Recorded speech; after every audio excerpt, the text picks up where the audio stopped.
Queridos irmãos e irmãs, hoje, por todo o mundo, a Igreja solenemente inicia o santo tempo da Quaresma. Nós cobrimos as nossas cabeças com cinzas. Receberemos daqui a pouco a marca das cinzas em forma de cruz sobre a nossa testa. E este sinal tão forte, tão marcante, tão eloquente, não é uma novidade na Sagrada Escritura. Muito pelo contrário. Já no Velho Testamento nós temos muitas menções às cinzas.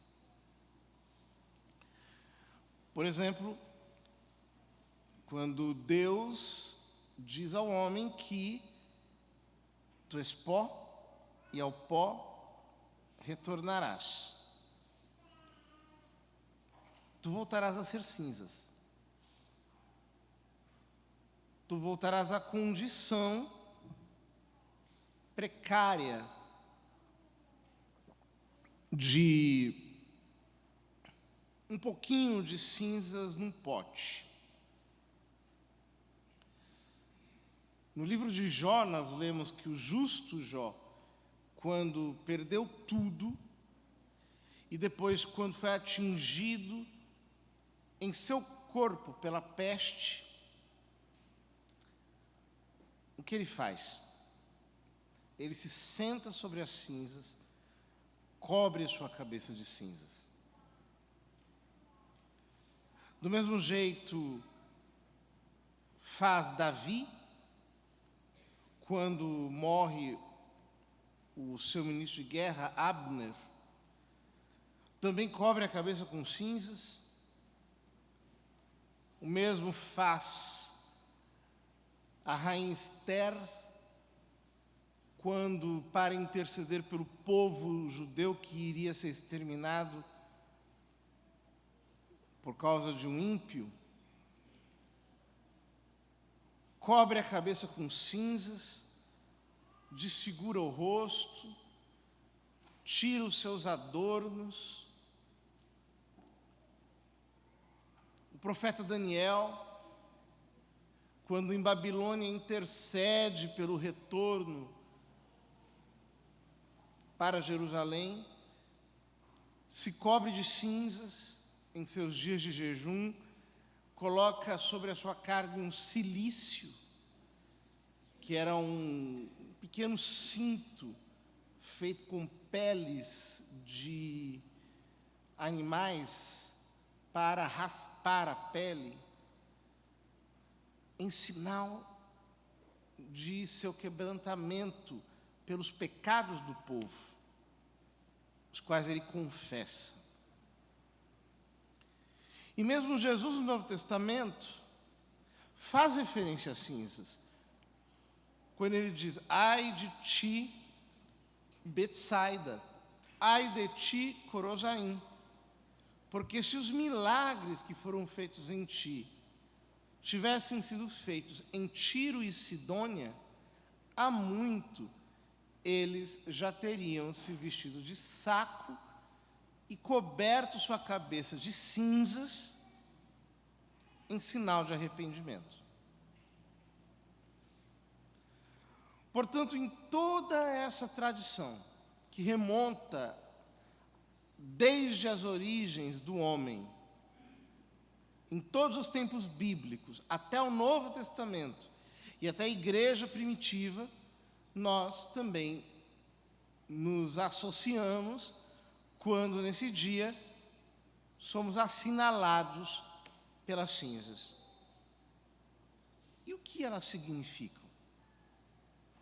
O que elas simbolizam?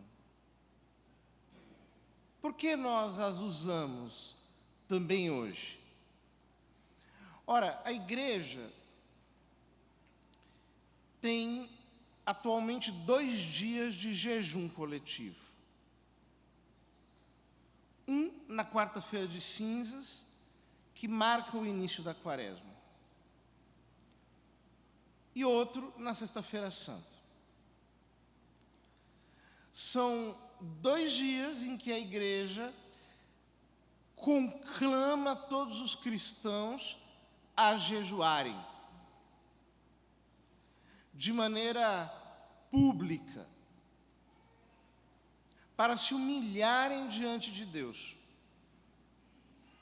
para reconhecerem o seu nada, a sua pequenez diante de Deus, para reconhecerem diante de Deus não apenas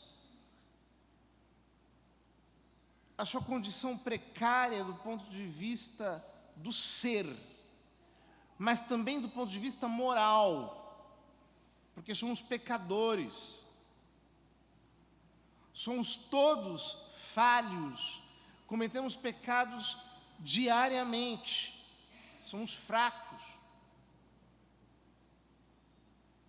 E o jejum exprime essa nossa fragilidade. Quando nós tiramos o alimento, o que acontece conosco? Nós começamos a nos sentir fracos, nós temos vontade de comer. E a igreja nos manda fazer abstinência de carne, porque a carne é um alimento um pouco mais rico, que enriquece as nossas refeições. E é assim mesmo. Num dia de abstinência, a gente percebe, nossa, que vontade de comer carne.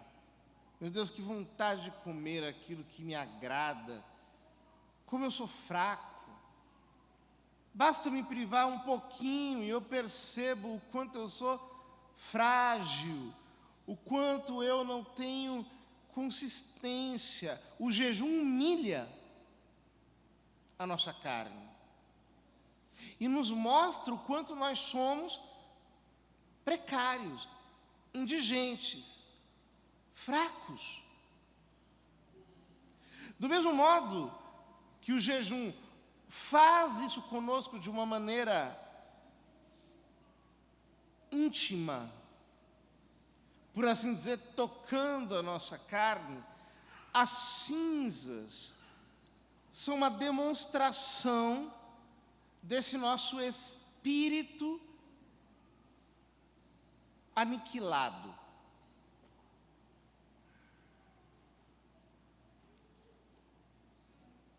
Cinzas significam ruínas. Como um prédio que pegou fogo e, devorado pelas chamas, deixou apenas cinzas. A ruína da morte, quando os nossos cadáveres se tornarão cinzas. Cinzas, portanto, falam desse espírito quebrado, contrito, diante de Deus. Deus, eu sei que eu não sou nada, eu me humilho diante de Ti, eu preciso de Ti, eu necessito de Ti. E exatamente é esse o espírito que nos acompanha nesses 40 dias extraordinários que a igreja nos apresenta. O profeta Joel nos diz na primeira leitura: voltai para mim de todo o vosso coração, com jejuns, lágrimas, gemidos, rasgai o coração e não as vestes. Voltai para o Senhor vosso Deus. Ele é benigno, compassivo, paciente, cheio de misericórdia, inclinado a perdoar o castigo. Quem sabe se Ele se volta para vós e vos perdoa e deixa atrás de si a bênção, oblação e libação para o Senhor vosso Deus. Tocai a trombeta em Sião, prescrevei o jejum sagrado, convocai a assembleia, congregai o povo, realizai cerimônias de culto, reuni anciãos, ajuntai crianças, lactentes. O profeta diz: deixe o esposo o seu aposento e a esposa o seu leito. Interrompa a sua lua de mel. Chorem. Postos entre o vestíbulo e o altar os ministros sagrados do Senhor, nós outros, e digam: perdoa, Senhor, o teu povo. Não deixes que esta tua herança sofra infâmia, que as nações as dominem. Ou seja, nesse dia de jejum coletivo, a igreja toca a trombeta da penitência e diz: os dias são maus. Há muito pecado. Nós nos temos desviado do Senhor. A nossa nação tem se desviado do Senhor. Os povos da terra têm se desviado do Senhor. E nós mesmos temos o coração tão infeccionado pelas coisas terrenas. Vamos nos sentar sobre cinzas. Vamos cobrir as nossas cabeças com cinzas. E pedir: Deus, perdoa. Deus, tem misericórdia. Nós estamos andando por maus caminhos. A igreja incorpora essas palavras de São Paulo aos Coríntios. Somos embaixadores de Cristo e é Deus mesmo que exorta através de nós. Em nome de Cristo nós o suplicamos: deixai-vos reconciliar com Deus. Este é o tempo favorável. Este é o dia da salvação. E como é que nós fazemos isso? Como nós manifestamos ao Senhor que Ele é o nosso tesouro, que tudo é nada, que Ele é mais importante para nós? Através dessas 3 disciplinas espirituais que Jesus nos ensina no Sermão da Montanha. Em primeiro lugar, a esmola. Eu não quero me apegar ao dinheiro. Eu quero ofertar. Eu não quero ter para mim e sentir a segurança da posse. Eu me quero desfazer. Eu quero ajudar a quem precisa. Eu quero ofertar. Pela oração. Os bens desse mundo não me enganam mais. Agora eu sei qual é o meu tesouro, és tu. Volto para ti todo o meu ser. Tu és o centro, tu és a razão da minha existência. E o jejum. O jejum que nos faz olhar para Cristo como nosso único contentamento. Os fariseus e doutores da lei criticaram os discípulos, dizendo: por que os discípulos de João jejuam e os teus discípulos não jejuam? Jesus diz: enquanto o noivo está com eles, os amigos do noivo não jejuam, mas o noivo lhe será tirado, e nesse dia jejuarão. Ou seja, o nosso jejum é um jejum escatológico, olha para o fim dos tempos. É como se nós disséssemos: nada me sacia a não ser o noivo. Nada me contenta a não ser o noivo. Enquanto ele não voltar, enquanto ele não vier, nada pode me preencher. Se hoje a igreja por toda a terra faz esse maravilhoso jejum coletivo, nos outros dias da quaresma, este jejum se torna, no teor do espírito do Evangelho, secreto. São as penitências que nós escolhemos para esses 40 dias. Aquilo de que todos nós nos privaremos. Deixando de lado um pouco a televisão, deixando de lado um pouco o celular, deixando de lado um pouco as conversas inúteis, as distrações fúteis, contrariando o nosso gosto em alguma coisa, privando-nos de algo que nós gostaríamos de consumir, gestos modestos, humildes, escondidos, discretos, nos quais nós manifestamos todo o nosso desejo de não querer mais nada a não ser Deus. Que Ele nos ajude a viver uma santa quaresma. Que nós possamos realmente nos desinfeccionar do pecado. Que nós preparemos a nossa boa confissão anual, profunda. Aquela confissão em que nós vamos mais às raízes dos nossos pecados.